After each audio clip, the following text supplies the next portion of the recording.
find important as the Libertarian Party of Georgia is mass surveillance. We believe it's a Fourth Amendment violation that constantly, everywhere you go, you're on camera, you're being recorded, and government officials can watch what you're doing, they know what you're doing at all times. And we find that objectionable, we find it horrible. Because we have a Fourth Amendment, that we will not be searched and we will not have our property seized without a search warrant. But they're doing this on a constant basis. So what we have done in Georgia is we've started the Banish Big Brother project.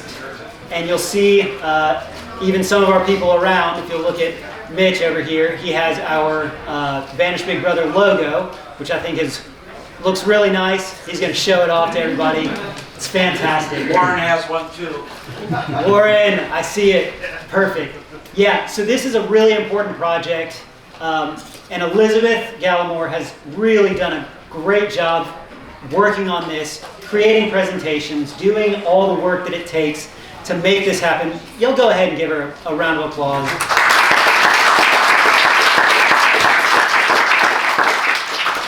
Yes.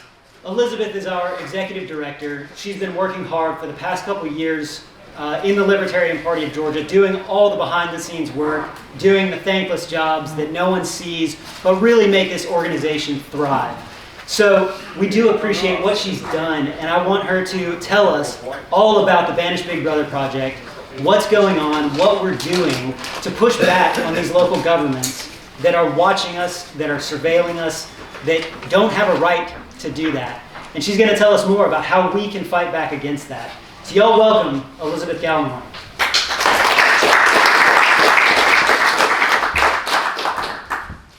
Thank you. So in 2021, I read an article in my local paper about how my city was buying or purchasing 2,000 surveillance cameras that were going to be rotated in various places around our city. And they were doing this with a COVID grant, a federal COVID grant. And that just seemed objectionable to me. So the next year, the next spring, when we were putting together a voter guide and we were interviewing some candidates that were going to be running for local election, our very first question was, what do you think about this surveillance? So one of the candidates that we interviewed was an incumbent, and so then she became quickly aware that this was a huge issue for us. And I was invited to attend a smart city implementation meeting. This wasn't a public meeting, this was a meeting of the tech people who were implementing it, who were working behind the scenes. And I'll tell you, everyone, from the minute I walked in the room, they were like, who is that? We've never seen that person before. It was definitely an atmosphere of mistrust and not a lot of openness and transparency going on. So what I saw there was appalling. And when I tell people some of the things I saw, they look at me like I'm crazy and they don't believe it. And they just refuse to believe that when you're walking down the street, sometimes there's a sensor that's taking your temperature and recording it in a database. They refuse to believe that these cameras are not just taking pictures, they're actually stalking you and stalking your movements around the city. So, for one thing, because people are not aware of it, it became very obvious that we need to start educating people on this. And then when I started educating people, they were like, well, okay, this is horrible, but what can we do about it? So that was the beginning of the Banish Big Brother project. So if you can move forward, Jenny. Okay. So first of all, let's talk about what a smart city is, because a smart city sounds really snazzy and fun, and who doesn't want to be smart? In a smart city, they collect, communicate, and crunch data that monitors conditions, makes decisions, and triggers responses. So it is basically data-driven. The collection of the data takes place through a system of cameras, sensors, meters, GPS, and different data collection devices. Now, people are actually becoming more and more aware of it because now it's becoming so pervasive, you can't help but see it now. The cameras are just everywhere. And it used to be that I would tell people about it and then they would say, you know, now that you mentioned that, I'm noticing them everywhere. But now you don't even have to tell people, they're noticing them. That is how prevalent it's become. So the data is collected and artificial intelligence is used, machine learning, big data, all of those are used. And it makes decisions for different things that the city can act on. And so why do we even need this? There are some legitimate goals that they have. They are efficiency goals, environmental goals, social goals, and security goals. And this movement was started back in 2012. The United Nations put together a collection of sustainable development goals that guided its decision through 2030. And the Smart City Initiative is part of those goals. In the meeting, I learned that there is a goal of 500 smart cities nationwide by 2025. So that's next year. This is 2022 when I was in this meeting. And so by next year, 550 states, that's an average of 10 cities. Some states only have, 2 or 3. So you can do the math and see that every mid to large size city is slated to be a smart city. And the smart city is based on a concept of a digital twin. So every single aspect of the city is every building, every surface, every person, every car, everyone that you interact with, every object, every condition, all of these things are monitored and data is collected on those things. So digitally, everything that's going on in the city is represented. And there are different layers to this digital twin. The first 3 layers are the static layers. So the shape of the earth, the terrain, all of the different buildings, the infrastructure, everything that stays still is the first 3 layers. The dynamic layer, everything that moves around the city. People, movements, movement of goods throughout the city. The digital layer collects all the information from the first set of layers, and then the virtual layer takes that information and processes it to simulate real life events that are going on. So how is the data collected? There's a saying among the smart city proponents that what cannot be measured cannot be managed. So everything has to be measured. There are cameras, and the cameras are the things that people most readily see. But what people often don't know is that those cameras are equipped with facial recognition and license plate scanners. So they're not just taking pictures of random cars and individuals. You are being identified when they capture you. That information then goes into a database and is kept. There are sensors. The sensors will detect different things. Like I said, they're taking your temperature. So the temperatures of different areas, different individuals, if there's heat, if there's smoke, if there are different kinds of chemicals. So ultimately, if someone is smoking a cigarette, that can be captured by some of these sensors.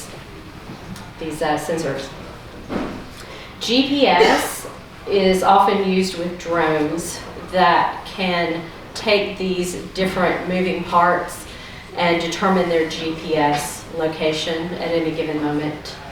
And then we have the devices, which are our personal devices, which are basically cell phones and all the different things that are on the Internet of Things.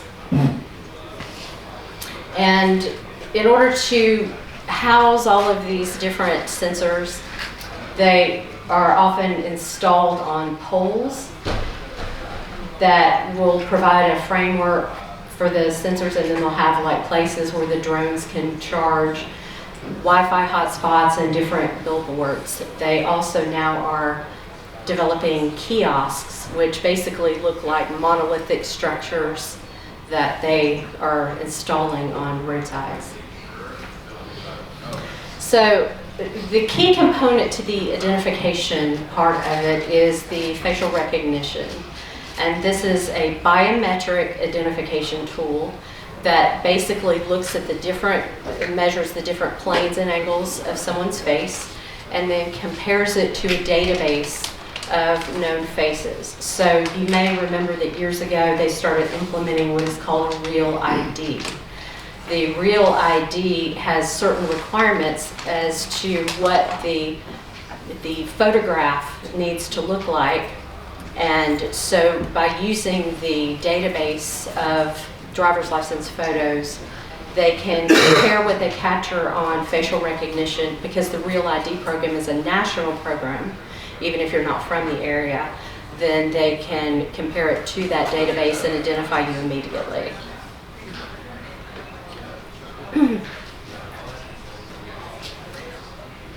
The automated license plate readers are the second part of the camera surveillance. So again, you'll see these now, they're popping up to the point that they're very ubiquitous at this point, sometimes even in rural areas. And they will capture the license plate of a vehicle as it drives past. You can see over there in the image how this is what will pop up if they try to reference at any particular point in time what that camera is capturing. And it will have the license plate, whether there's a warrant attached to that license plate.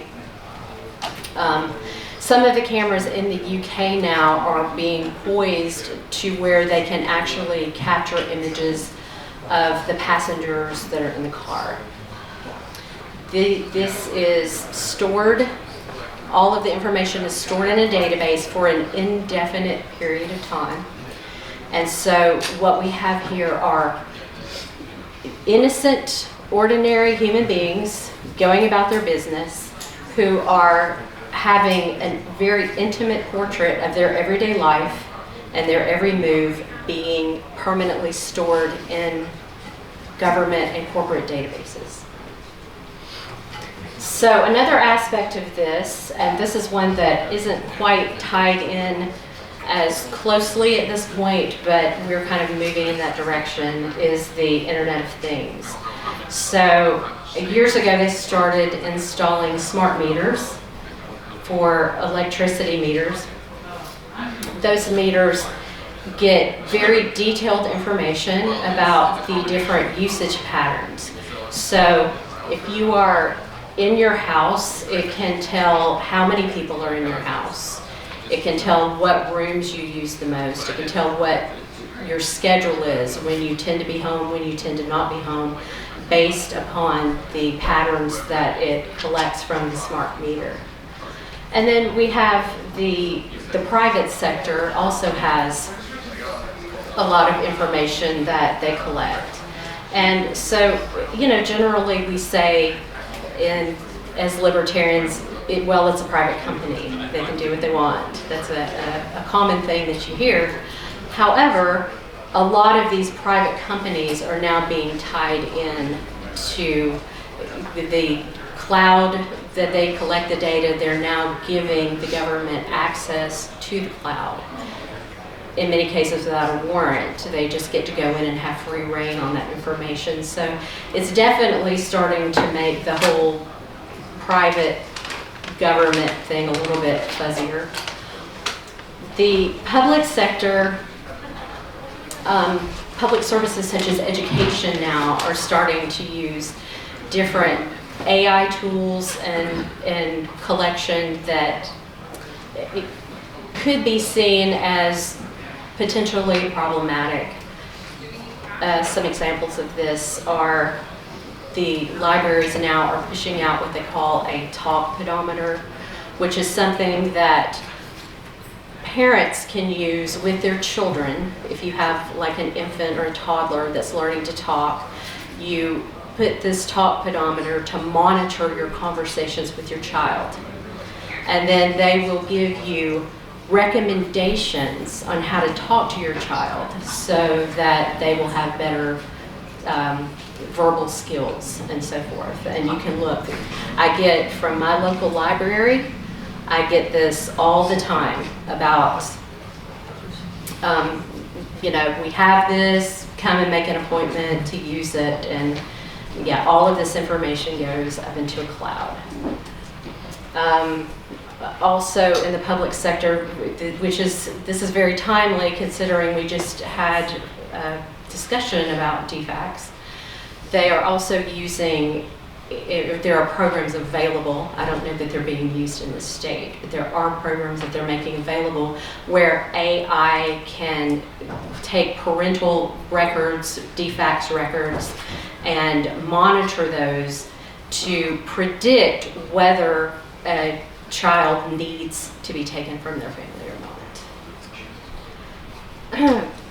And then we have the personal devices, cell phones, wearables, appliances, and security systems. Now, some of these can be closed. We did a podcast, or actually it wasn't a podcast, it was a virtual class that we did. Danny Dolan, if he's here, did a great job of teaching us how we can have smart homes but keep all of that information within the home and not send it into a cloud. But most of these like really easy to set up things, the kinds of things that you can get, from Amazon, all of that information goes up to a cloud and then you lose control of it. The same thing happens with some of the wearables. You can set it to go into a cloud and to be rewarded for that, and they provide you with all kinds of hints and recommendations, or you can keep it closed.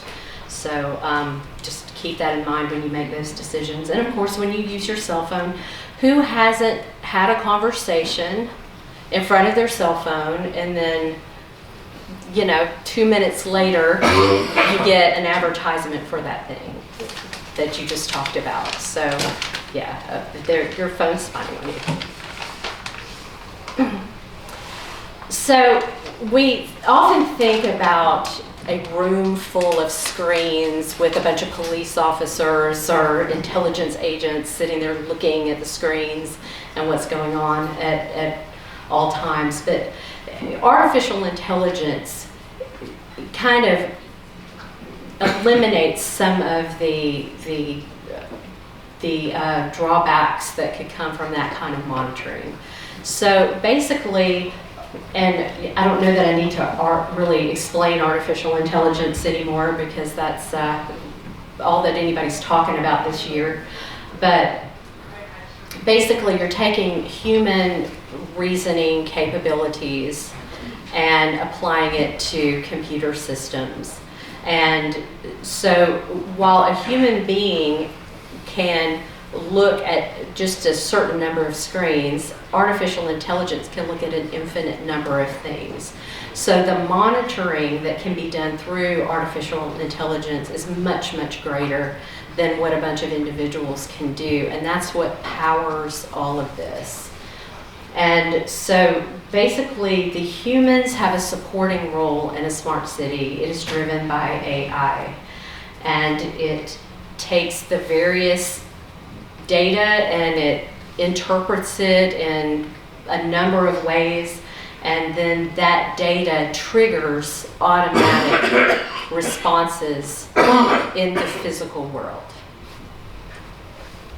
So some of the inferences that AI can make from this type of surveillance, it can track your eye movements. By tracking your eye movements, it can tell, of course, what you're looking at. Are you looking at the latest marketing campaign? Which marketing campaign do you like better than the other marketing campaign? Well, you know, okay, whatever. But it can also infer sexual preferences. Well, you know, if you live in a country like, you know, where that is frowned upon, that could ultimately cause problems for you. The way that you open and close your eyes can tell them a number of things about you, how tired you are, what kind of mood you're in, what your reaction is to what you're looking at. If you are sending data from wearables up into a cloud, it can measure your breathing rate, your heart rate, your blood pressure. All of those things can tell people, just like a lie detector test, it can give information about what you're thinking and how you're feeling. And then the heat sensors that I mentioned before, one of the things, the excuses that they needed as to why they need to measure people's temperatures was that all these people walking around in Georgia, they're in danger of heat stroke. So we have to constantly have their temperature so that when it gets too high, we can send an ambulance right away, which I have yet to see happen. But it can also say, you know, the heat really spikes right here. What's going on here? Oh, there's a crowd. Maybe they're protesting. Maybe we need to send some police officers to see what's going on when this large crowd is gathering. And one of the reasons that I know that this is happening is because in that meeting, they showed an example of this. They showed an example of the heat. Look right here at this time on this date, the heat was spiking. That's where a George Floyd protest was taking place. So they automatically know where people are assembling. And all of this is going to be remotely tied. Well, it's remotely now, but we'll talk about it more later, but I want to introduce the concept now of the digital identity. A digital identity is a state or federal scheme to uniquely identify individuals. So that is done by biometrics, because a social security number isn't good enough. So your unique iris scan, your unique fingerprint, you can have your digital identity right on your phone. It creates all kinds of convenience for you because you can get in without passwords and things, but it also will allow law enforcement, government, anybody else to identify you and be rest assured that you are indeed that person. Ultimately, what this can do is marry a bunch of databases that are currently separate. So think about, you have a medical record database. You have a database of your education, your driving record, your employment record, all of these different databases. And you can have them all together in one convenient location tied to your digital identity. Currently, or when I put this presentation together, they were currently in use in 10 states. And we had pilot programs in 11 more states. Since then, Georgia has, I believe, definitely started a digital identity program. Well, they definitely started it. I don't know if it has been completed yet. And currently they are voluntary. So we will see how long voluntary lasts. So, like I said, smart, that sounds great. Who doesn't want to live in a smart city? Smart's a good thing, right? And they have a lot of different reasons why this is a good thing. The things that they use, the PR teams use to sell this to people. And these are the things you'll hear about. I like to call them carrots. It's convenient. There are so many features to a smart city that are going to make life easier. You're going to be able to find a parking space. Just pull up an app, find a parking space right away. It's going to be efficient. We're going to optimize and streamline city services. Lights are only going to come on when people are on the road. We're only going to pick up trash cans that are full of trash. So, you know, that chip that's in your trash can, and yes, in our city we have chips in our trash can, to uniquely tie them to us so they'll know whose trash this is. They'll only collect the ones that are full, so we don't have to go around and do a trash pickup over the whole city 2 days a week. We just go out any time that a trash can is full. And, you know, that's a good thing. I'm not going to argue and say that that's a bad thing. There are all kinds of safety and security things that, features that this can offer. In Savannah, in fact, there was a Savannah representative at the meeting that I attended. They have these on these level sensors that measure the levels of the river at all times, so that if we're getting dangerously close to flood, they can notify everybody. And similarly with fire, if there's smoke, there's probably fire. Someone know that ahead of time. And their ultimate favorite perk, their ultimate carrot is, we're going to catch all of the bad guys. This is the tool that we're going to use. You will no longer be subjected to crime because, you know, 20 seconds after you're murdered, we're going to have a police officer right there. So, you know, and I know that in my city, another thing that was going on was trash. We had this sudden dumping of trash in random places, which was very curious to me, why someone would take their household trash out to a particular area and dump it when all they had to do was take it to the curb. But for some reason, people decided that they wanted to do that. And there were these huge piles of trash everywhere. The citizens were in an uproar, and our local council person was like, well, that's why we need these cameras. We will catch all of these trash dumping people. So I'm not saying anything nefarious was going on there because I don't know and I can't prove it. But yeah. So those are the things that they like to talk about. But what they don't like to talk about, I like to call the sticks. Those are some of the negative aspects of this.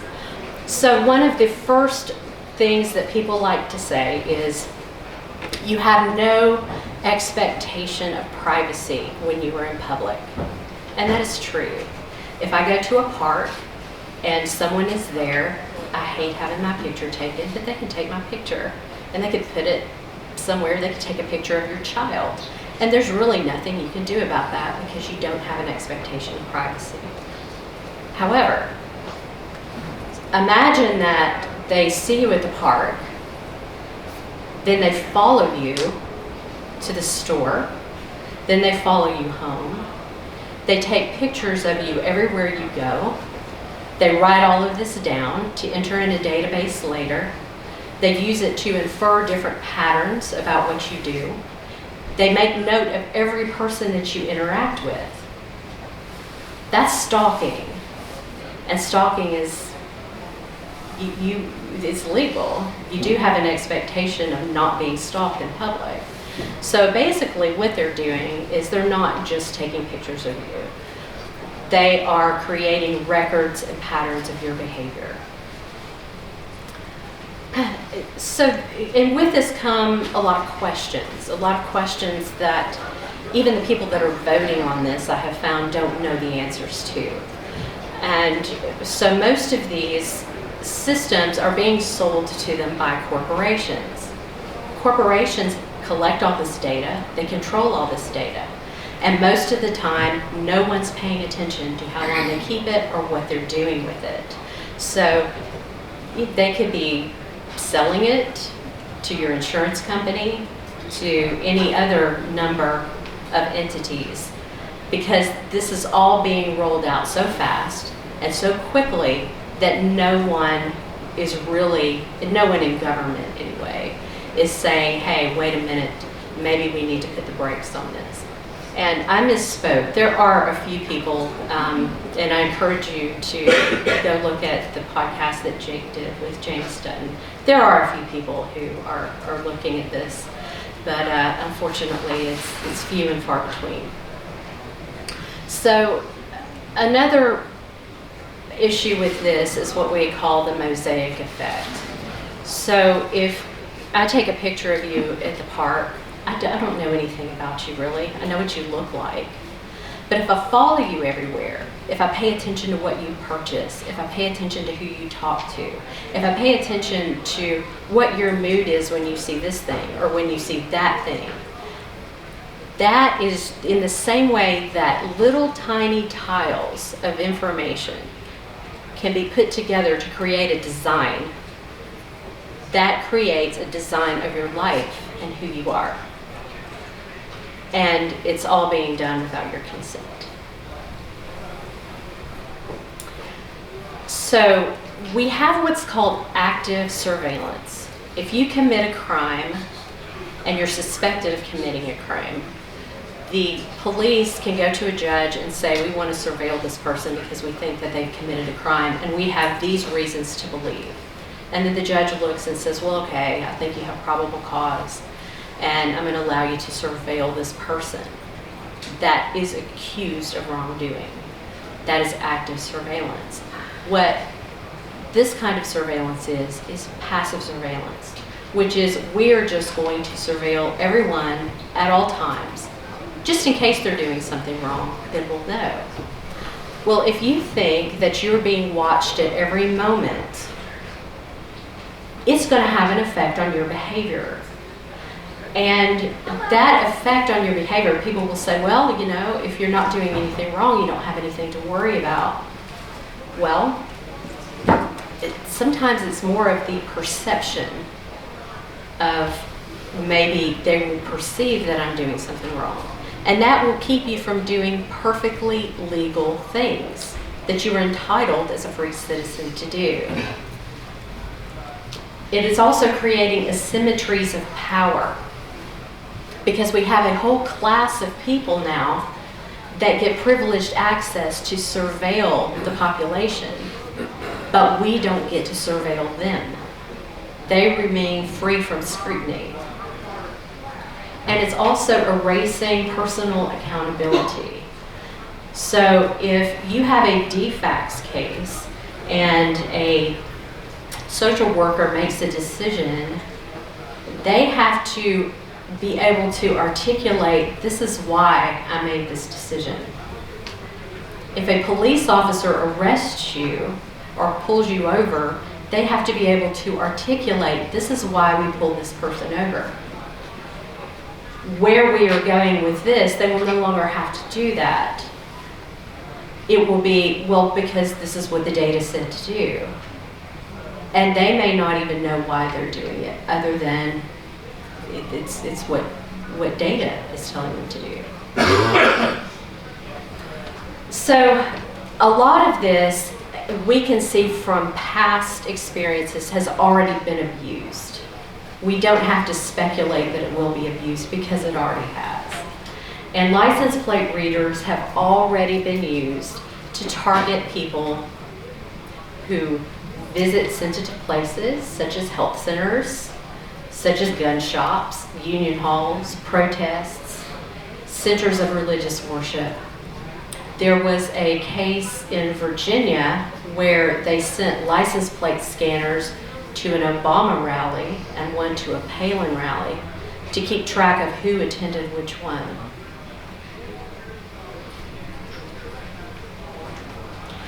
We have already seen in our dealings overseas that drones can be weaponized.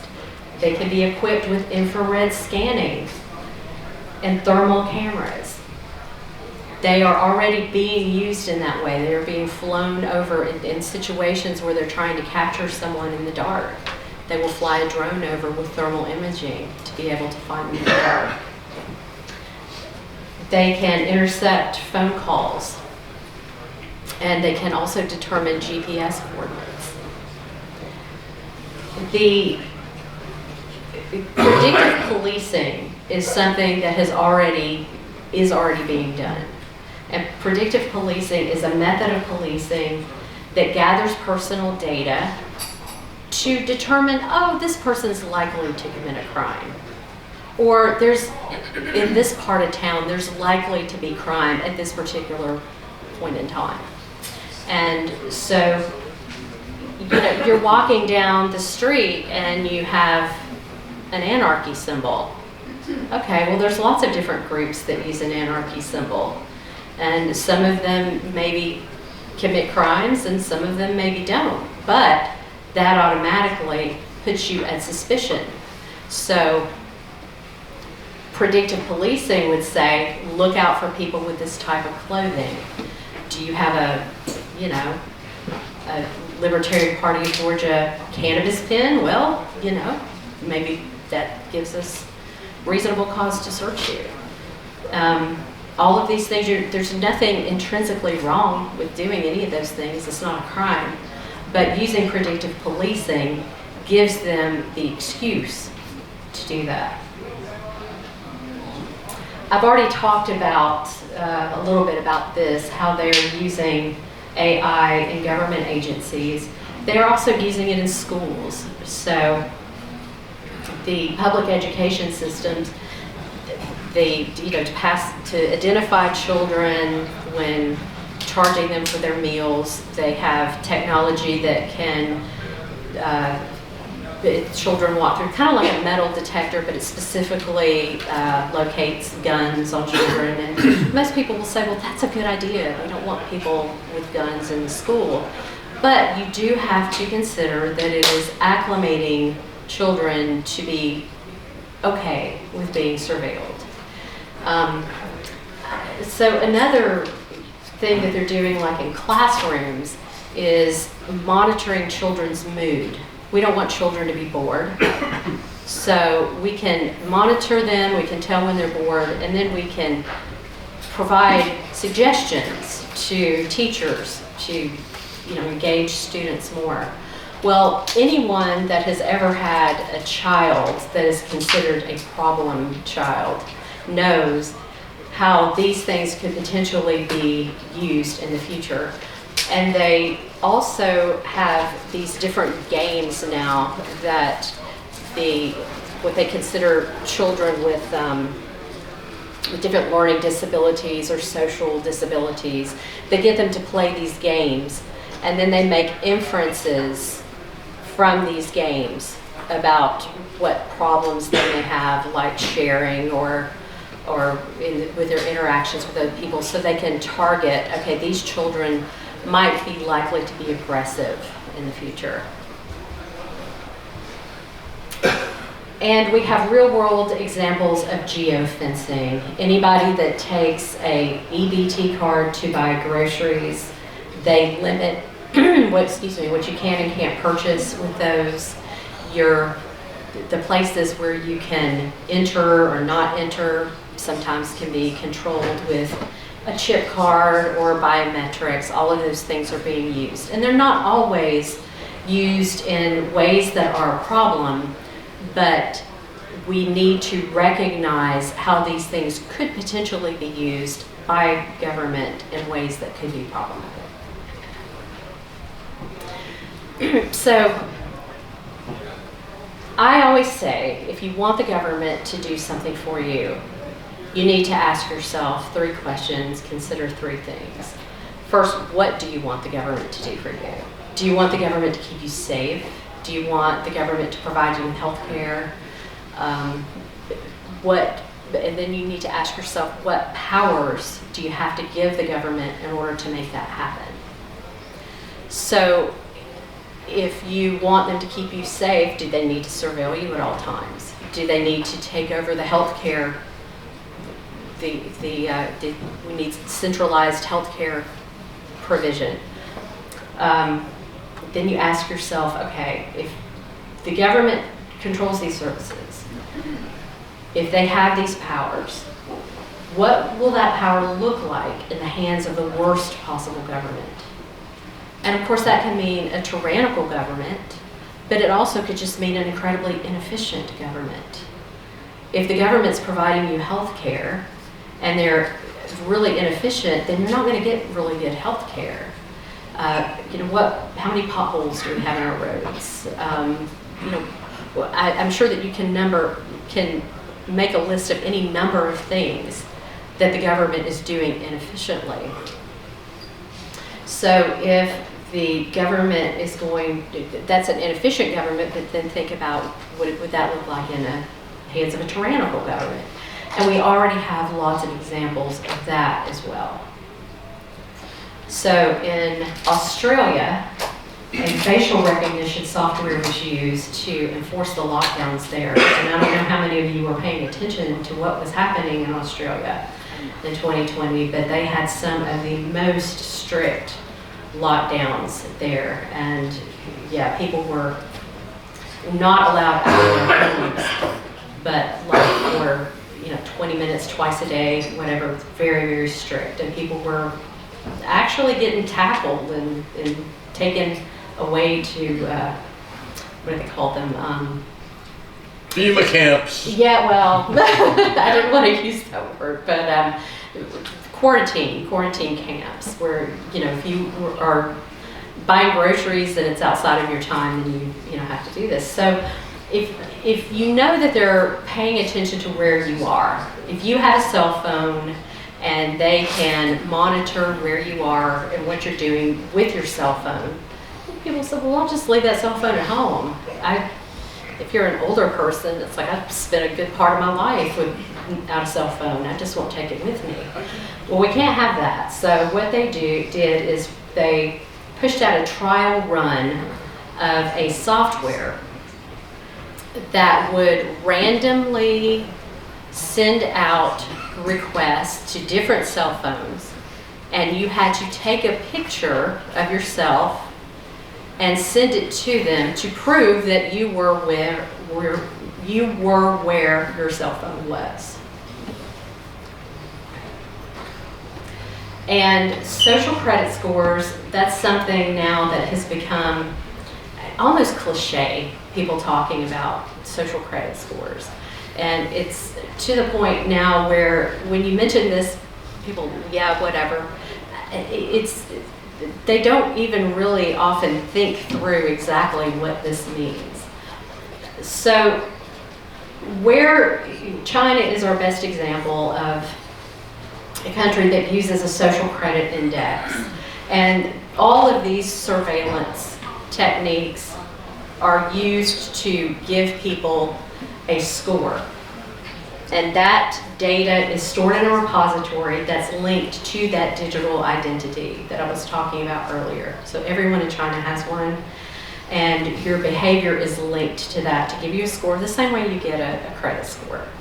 So if you're jaywalking, then that's bad for your credit score. When you go in and you purchase things, are you purchasing alcohol? That's bad. Are you purchasing lettuce? Okay, that's good. Are you purchasing diapers? Well, that's good. You're taking care of your child, or So everything that you get, if you get too much of this thing or not enough of the other thing, it all impacts your score. And also like things like video games and television shows. Are you spending too much time? Are you watching too many shows that they kind of disapprove of? All of those things are monitored. So they will reward you. They will give you carrots. You get coupons for Starbucks and all kinds of wonderful corporate things if you're a good boy or girl. And if you're not, then punishments are meted out. So some people who, if you're really, really naughty, maybe you can't take the bullet train. Maybe you don't get good housing. Maybe your child doesn't get to go to a good school. So these warnings, they just happen. You don't know what you did to make it happen. It just happens to you. You go to get something and you can't get it. You don't know why, and there's no recourse to find out. So this journalist, the one sitting in front of the waterfall, his name is Leo Hu, and he's an award-winning journalist. And he exposed a great deal of corruption that was going on in China. As a result, he couldn't travel anywhere. He would go to take the train, his payment was denied. all kinds of different things that he could no longer do. And there, like I said, there was no one to complain to or ask questions or even to know what to do to make the situation better.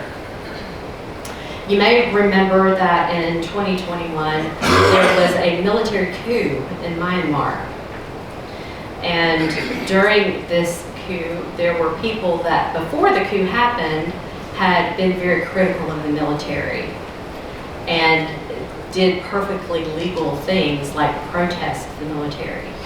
Well, after the coup, those people were tracked down using the very same technologies that are in China, the very same technologies that they're renting in our cities. They were located, they were executed. And we have heard, I'm sure, a lot about 15-minute cities, which on the surface seem like a really good idea. Who doesn't want to live within 15 minutes walking distance of everything that you could possibly need? So, yeah, that's not necessarily a bad thing. But in Oxford, they are tying that to license plate readers where you can only leave your zone. You can only drive out of your zone 100 times a year. If you go beyond that, then you're penalized. You're cited. So what we're creating here basically is a network of eyes that are everywhere. Millions of private security devices are storing data in cloud, all of the Ring doorbells, all of these things that should be private are being made accessible to governments. We have more cameras per capita in the US than China, and UK is in third place, and we are quickly approaching a situation where there will be more cameras than human beings. And a lot of these cameras are on things like, the new car that you buy. I think I read where by 2026 there will be like 18 to 24 different cameras on your car, and a lot of that data is being captured and is being sent to a cloud somewhere, and you don't even know where. So, what do the corporations themselves say about these products? And let's talk about that, and let's also talk about some very famous and well-respected people who have things to say about this technology as well. So the IBM Urban Initiative, and this all comes from their documentation, at least this is what their documentation said at the time of this creation of this presentation. It helps decision makers anticipate problems and manage growth in a sustainable way that minimizes disruptions. Later on, it stated that it helps cities to decide which streets will require the most troops. So, what are disruptions? What disruptions are they talking about? Well, my speculation is that we are the disruptions. And, again, that's speculation, but Siemens, we will have perfect knowledge of users' habits and energy consumption and provide optimum service. The goal of such a city is to optimally regulate and control resources by means of autonomous IT systems. Well, I don't know about you, but I don't think government is supposed to be controlling resources. I think a free market is supposed to be doing that. Living Planet, a complete picture of building state usage and operations, continually maintained, allowing constant optimization of energy, resources, environment, and occupant support and convenience systems. So notice, you can read in little words and you can kind of determine what they think of you. We're not citizens, we're not human beings, we're occupants. So, their true thoughts and emotions often come out in language like this. So I'm sure that you have heard of Yuval Harari, who is a big proponent of AI and a big proponent of government use of AI.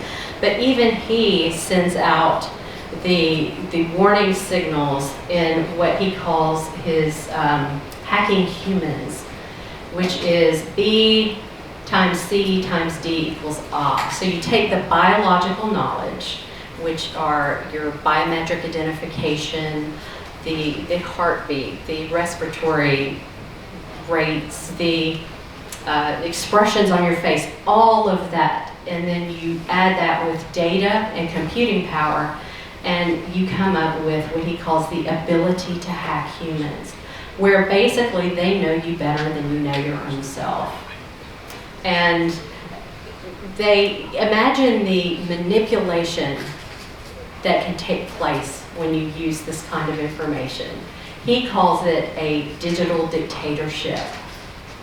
So an example that he uses is, suppose that you are in North Korea, and suppose the great leader gives a speech, and you're like, yay, and you're clapping, and oh, you're so pleased at what he just said. Well, if you're forced to wear a biometric bracelet, and that bracelet is registering your heartbeat, your respiratory rate, all of those things, it doesn't matter what face you put on or how happy you try to act, they're gonna know what you really feel. And like he said, you'll be in the gulag tomorrow. Ken Roth, who is the former executive director of Human Rights Watch, a highly respected organization, says this is a dictator's dream. You can control your people without even imprisoning them. Why not? We see where we're going, and it is up to us whether we're going to prevent us from getting there. So, you know, this isn't just crazy people. This isn't just conspiracy theorists out there warning people about this. These are well-respected people who are trying to tell us that we need to pay attention to this and we need to get a handle on it. So years ago, Frank Church, he saw this coming. They did an investigation into some things that were going on with intelligence, and he gave an interview. And there is a long, I'm not going to read this whole thing, but he tells us there will be no way to fight back because the most careful effort that we make to combine together to resist, the government is going to know. If they are in your house listening to your conversations, they're going to know.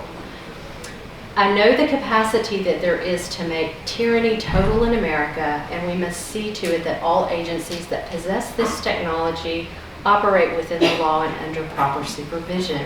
I don't know about you, but I don't trust the government to operate within the law, and I don't trust the government to supervise itself. If we cross over the abyss, that's the abyss from which there is no return. Now, in Georgia, fortunately, we do have law that is on our side, and that is a ruling that was made in the Supreme Court, and this is an ancient case from the early 1900s, and it involved a private company and an individual, but there was a very broad ruling made in this case, and that is that the right to privacy is embodied within natural law. And it is embraced within the absolute rights of personal security and personal liberty. The one exception to this right is that a holder of public office subjects his life at all times to closest scrutiny in order that it may be determined whether the rights of the public are safe in his hands. So, basically what this is saying is the government cannot surveil us, but we can surveil the government. So what we have right now is a situation that is rather upside down. So at this point, when you get all of this information, you have to reflect, and there's some questions that I would like for you to consider. What do you value more? Safety at all costs, convenience, efficiency, or human freedom?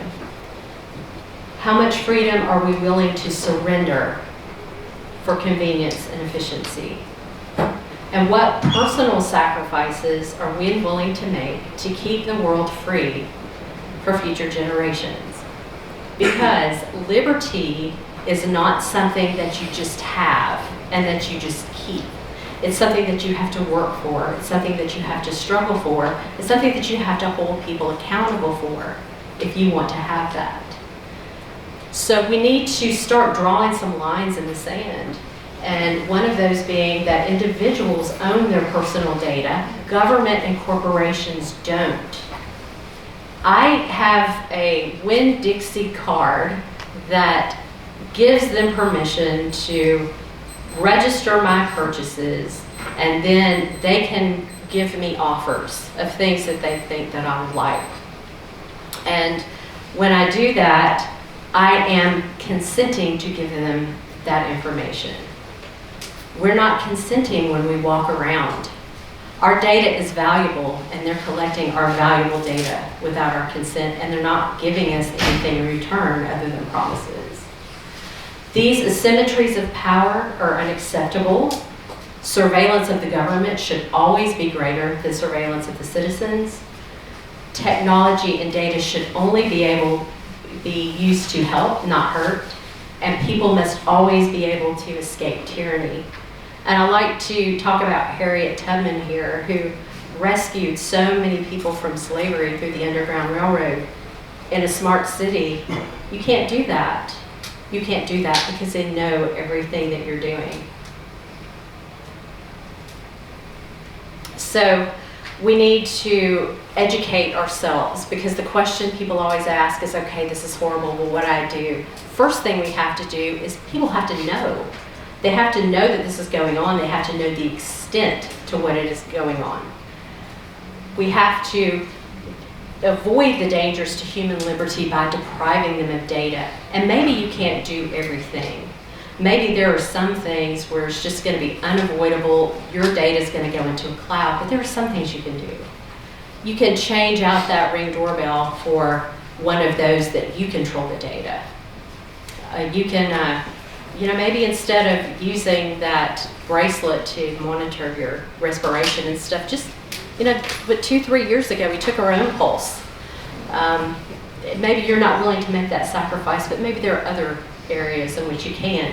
Any way that we can keep them from getting complete data sets is helpful. We need to resist the growth of digital surveillance by speaking up and coming together in our communities and mobilizing and speaking out against it. And we need to foster a cultural mindset that values privacy and freedom. I am so tired of if you have nothing to hide, you have nothing to worry about. We have to change that way of thinking. So I had hoped that our new website was going to be ready by now, so you could go out there immediately and see it. It's not. It's still a landing page. But you can go out to banishbigbrother.com. There's a toolkit out there that you can download that gives you directions, or you can email operations@lbgeorgia.com and put Smart City in the subject line, and that will come to me. And very soon we are going to have a proper, fully functioning website up that will tell you how you can take action, help you to work together in your affiliate and your community, and try to turn this around.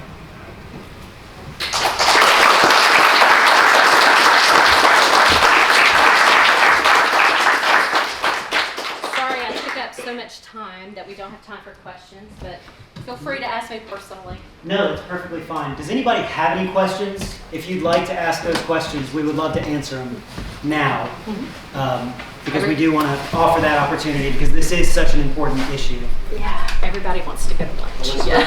Right? We have one question. HIPAA rulings or regulations helped out in any way to feather out surveillances? Well, considering everything that happened, like with vaccines and stuff, and how they were basically just ignoring that, it doesn't seem, it seems to me like, and I'm certainly not an expert in this, but it seems to me like most of the HIPAA stuff now is kind of like keeping your neighbor from knowing that you're sick, who might want to bring you a casserole, but giving your information freely to a government institution or employers. So, yeah, I'm not seeing that acting as a deterrent in any way. Yeah. Yeah, just the one thing I would add is the C40 city initiative. We've got quite a few U.S. cities in it. And they not only go beyond trying to control everything you do, they're pledging to be meat-free and bringing in other WBF concepts. So what can we as individuals do is just watch the agendas in your city councils, county councils, whatever. Anytime any of this comes up, or something like C40, Well, just show up.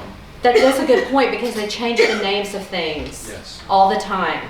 So, yeah, they're really not talking about smart cities so much anymore, because they're getting a lot of pushback. So they're just Rebrand it. calling it something else, right? And you have to pay attention. And I think I'm going to make up a bunch of bingo cards with a bunch of these names, like sustainability and things like that, that you can take to your city council meeting and see how many times they say those different things. And just the other point I'd make is Germany, for 2024 manufactured cars, put in the nanny controls, which means they can remotely shut off your car, they can geofence it, and other things, and you've got no say.